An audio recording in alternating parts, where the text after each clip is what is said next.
स्वागत है आपका भारत वॉइस में। क्या बिहार में 40 की 40 सीटें गठबंधन के खाते में आ जाएंगी? लेकिन जनता का जो आवाज है 40 से 40 गठबंधन का आएगा। 2-4 जेडीयू को मिलेगा और पार्टी को मिलेगा। हम वहां पे आंधी लेके आ रहे हैं। बिहार में महागठबंधन या इंडिया गठबंधन की आंधी चल रही है और प्रधानमंत्री नरेंद्र मोदी और एनडीए को लेकर लोगों में निराशा है। ऐसी निराशा कि बिहार में सारे रिकॉर्ड टूटने वाले हैं। एक बहुत महत्वपूर्ण व्यक्ति को हमारे पार्टी में, हमारे परिवार में शामिल करने के लिए अरे अजय निषाद जी, जिनका हम आज आपके सामने स्वागत करते हैं, जिनका जन्म ही 2 अक्टूबर को हुआ हो, वो भाजपा में क्या कर रहे थे अब तक हमें ये नहीं समझ में आया।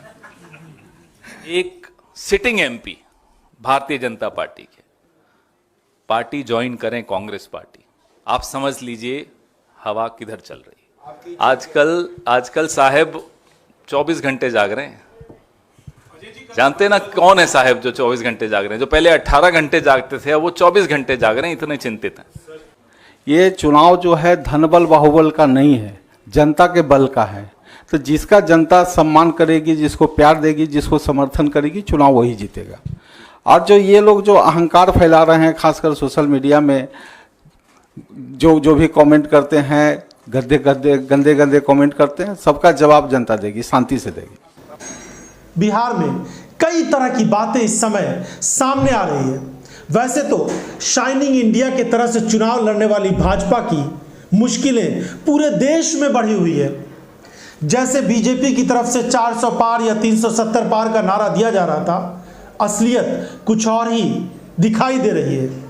हालात पूरे देश के बदलते जा रहे हैं, लेकिन इस समय हम बात कर रहे हैं बिहार की उन 40 सीटों की जिनको लेकर बीजेपी बहुत आश्वस्त थी कि बिहार से उसे अगर 40 में से 30-35 सीटें मिल जाएंगी तो बहुत बड़ा फायदा हो सकता है, और उत्तर प्रदेश में 60-65 सीटें मिल जाएंगी तो बिहार की ये सीटें मिलकर उसके लिए बड़ा कमाल कर सकती है, क्योंकि देश के कई राज्यों में बीजेपी के खिलाफ हवा चल रही है। बिहार की इन 40 सीटों का बीजेपी के लिए बहुत ज्यादा महत्व था, और इसी वजह से प्रधानमंत्री नरेंद्र मोदी ने, भारतीय जनता पार्टी के नेताओं ने बहुत बड़ा फैसला करते हुए नीतीश कुमार को अपने साथ लाने की पूरी कोशिश की, और इसमें वो सफल भी रहे। नीतीश कुमार अपनी शर्तों के साथ बीजेपी के साथ आए, क्योंकि पहले यानी चुनाव से 2-3-4 महीने पहले यह कहा जा रहा था कि भारतीय जनता पार्टी अपने 1 दर्जन के करीब जो सांसद हैं उसकी लिस्ट बनाई गई है, और उसमें से आधे दर्जन से ज्यादा सांसदों के टिकट काट सकती है।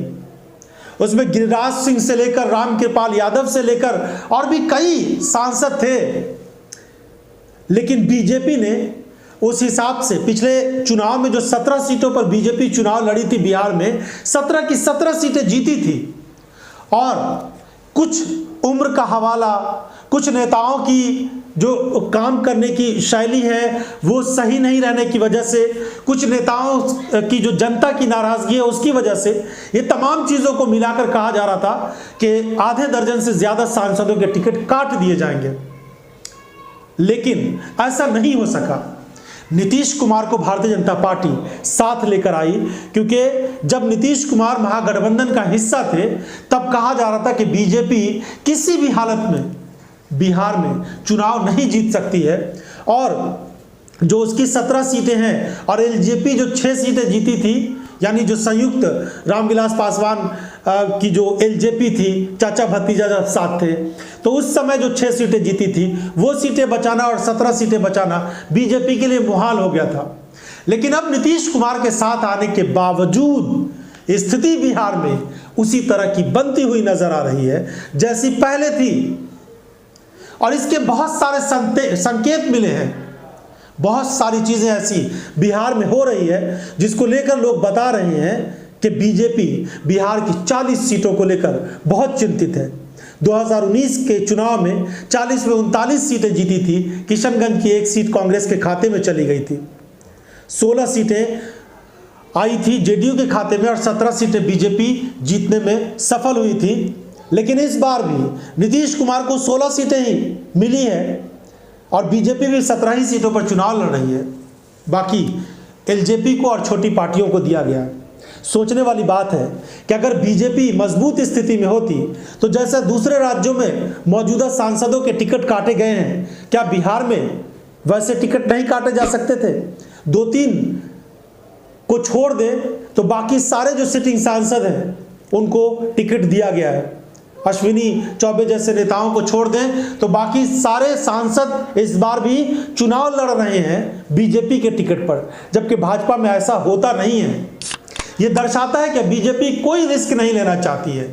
किसी भी अगर सांसद को बदलती है और उसको टिकट नहीं देगी तो फिर मुश्किलें हो सकती है उसके सामने, क्योंकि उसके पास ऐसा कोई उम्मीदवार नहीं है कि चुनाव जीत सके और मोदी के नाम पर ही चुनाव जीता जा सकता है। इसके साथ ही जो छोटी छोटी पार्टियां हैं उन्होंने बहुत दम दिखाया, बीजेपी के सामने बहुत सारी शर्तें रखी। जीतन राम मांझी उसकी एक मिसाल है। गया की एक सीट उनको दी गई, उनके बेटे को विधान परिषद दिया गया और राज्य में मंत्री बनाया गया, राज्य सरकार में बिहार में। और इसके अलावा जो काराकाट की सीट है वो उपेंद्र कुशवाहा को दिया गया। इन सब नेताओं की अपनी अलग अलग शर्तें रही और इन तमाम शर्तों को माना गया। रामविलास पासवान के जो बेटे हैं चिराग पासवान, उनको सीटें दी गई। चाचा को इसलिए नहीं दिया गया क्योंकि कहा जा रहा है कि ये पता चल रहा है कि वहाँ पर जो रामविलास पासवान की विरासत है वो चिराग पासवान के पास है और जो पूरा वोट बैंक है वो चाचा के साथ नज़र नहीं आ रहा है। तो इस तरह की कई चीज़ें हैं जो बीजेपी के फेवर में नहीं है और भारतीय जनता पार्टी को कहा जा रहा है कि जो इंटरनल सर्वे आ रहा है वो भी चिंता पैदा करता जा रहा है। लेकिन विपक्षी पार्टियां बिहार की यानी जो इंडिया गठबंधन है वो इतनी मजबूती से चुनाव लड़ रहा है और लालू प्रसाद यादव ने जब से इसमें एंट्री की है, इस बार के चुनाव में खास बात यह है कि लालू प्रसाद यादव टिकटों के बंटवारे में बहुत बड़ी भूमिका निभा रहे हैं।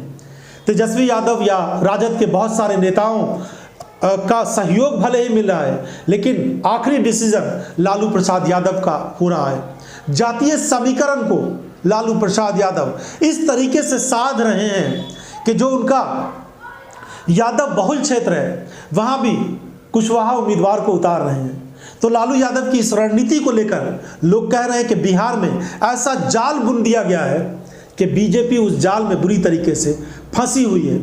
इस मंच पे ऐसा कोई समाज, बताइए कोई समाज का लोग अगर छूटा हो तो हर समाज के लोग यहाँ बैठे हैं। हम लोग सबको साथ लेके चलना चाहते हैं, सबके साथ न्याय करना चाहते हैं। लेकिन आप देखिए कि जहां पूर्णिया में अमित शाह जी आए थे, ठीक ही कहा बहन बीमा जी ने कि अमित शाह बोल गए कि यहाँ एयरपोर्ट चालू हो गया। बताइए ऊपर बैठे लोगों को ये नहीं पता कि पूर्णिया का एयरपोर्ट चालू हुआ है कि नहीं हुआ है, कुछ भी बोल गया। लेकिन याद कीजिएगा उसके ठीक कुछ महीने बाद महागठबंधन में उस समय नीतीश कुमार जी थे, हम उप मुख्यमंत्री थे और मुख्यमंत्री थे, पूर्णिया की धरती पे आए थे हम लोग।